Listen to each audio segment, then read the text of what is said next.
So what I have here is Ayn Rand's We the Living, uh, super intense novel with a backdrop of Soviet Russia. Has some amazing characters in it. So if you haven't read, highly recommend. If you have read, give it another go if it's been a while, because man, what an intense book. But what I'm going to do today is just read a short excerpt from it. And it's about a character named Andrei Taganov. The setting is, you can think of a massive battle that just ended sometime before, and there's huge casualties on both sides. So here we go.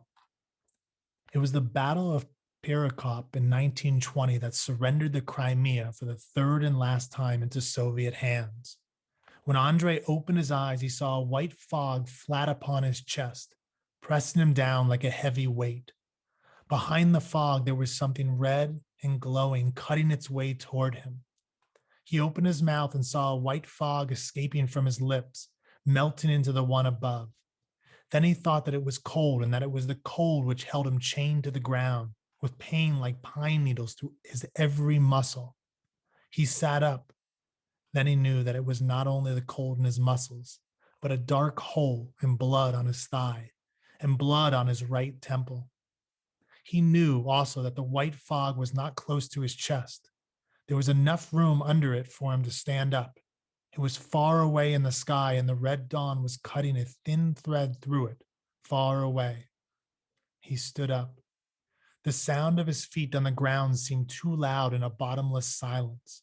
He brushed the hair out of his eyes and thought that the white fog above was the frozen breath of the men around him. But he knew that the men were not breathing any longer.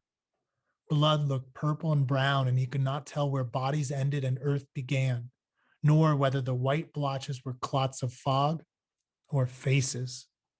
He saw a body under his feet and a canteen on its hip.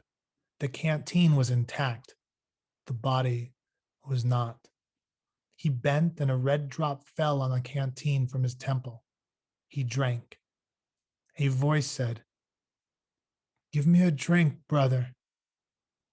What was left of a man was crawling toward him across a rut in the ground.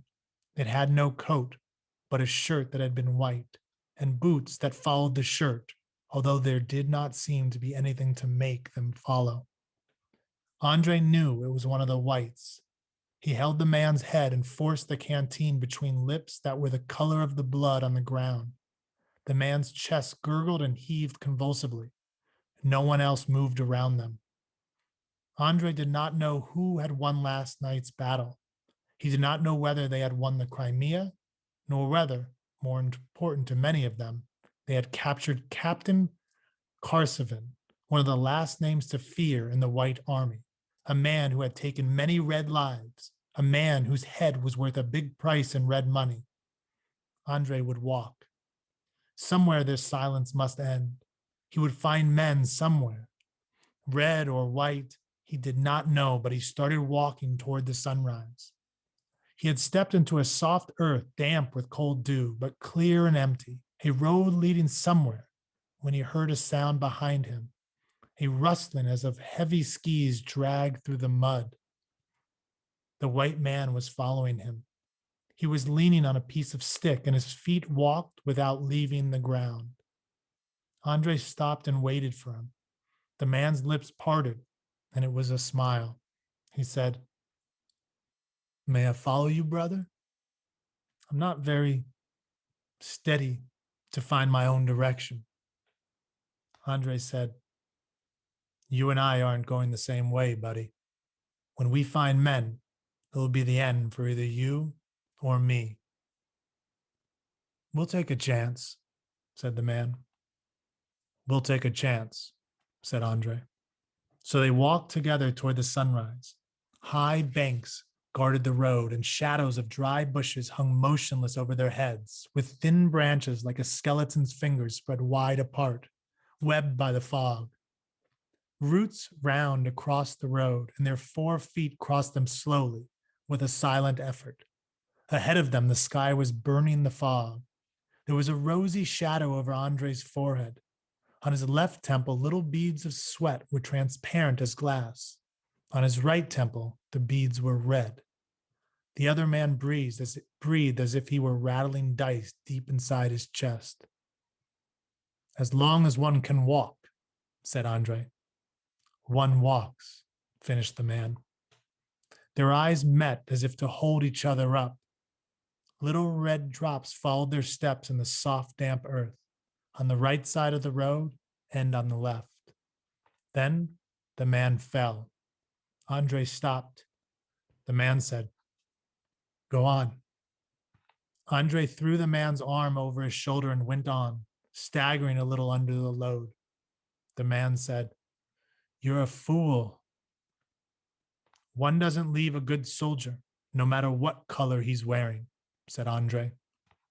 The man said, If it's my comrades that we come upon, I'll see that they go easy on you. I'll see that you get off with a prison hospital and a good bed if it's mine, said Andrei.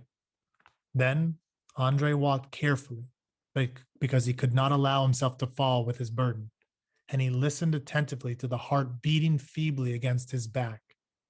The fog was gone and the sky blazed like a huge furnace where gold was not melted into liquid, but into burning air. Against the gold, they saw the piled black boxes of a village far away. A long pole among the boxes pointed straight at a sky green and fresh, as if it washed clean with someone's huge mop in the night. There was a flag on the pole, and it beat in the morning wind like a little black wing against the sunrise. And Andrei's eyes and the tearless eyes on his shoulder looked fixedly at the little flag with the same question, but they were still too far away. When they saw the color of the flag, Andrei stopped and put the man down cautiously and stretched his arms to rest and in greeting. The flag was red. The man said strangely, Leave me here. Don't be afraid, said Andrei. We're not so hard on fellow soldiers. No, said the man, not on fellow soldiers. Then Andrei saw a torn coat sleeve hanging at the man's belt, and on the sleeve the epaulet of a captain. If you have pity, said the man, leave me here. But Andrei had brushed the man's sticky hair off his forehead and was looking attentively, for the first time, at a young, indomitable face he had seen in photographs. No, said Andrei. I can't do that, Captain Karsavin. I'm sure to die here, said the captain. One doesn't take chances, said Andrei, with enemies like you. No, said the captain, one doesn't. He propped himself up on one hand, and his forehead thrown back was very white. He was looking at the dawn. He said, When I was young, I always wanted to see a sunrise, but mother never let me go out so early. She was afraid I'd catch a cold. I'll let you rest for a while, said Andrei. If you have pity, said Captain Karsavin, you'll shoot me. No, said Andrei. I can't. Then they were silent. Are you a man? Asked Captain Karsavin. What do you want? Asked Andrei. The captain said, Your gun. Andrei looked straight into the dark, calm eyes and extended his hand. The captain shook it. When he took his hand out of the captain's, Andrei left his gun in it. Then he straightened his shoulders and walked toward the village. When he heard the shot, he did not turn. He walked steadily, his head high, his eyes on the red flag beating against the sunrise. Little red drops followed the steps in the soft, damp earth on one side of the road only.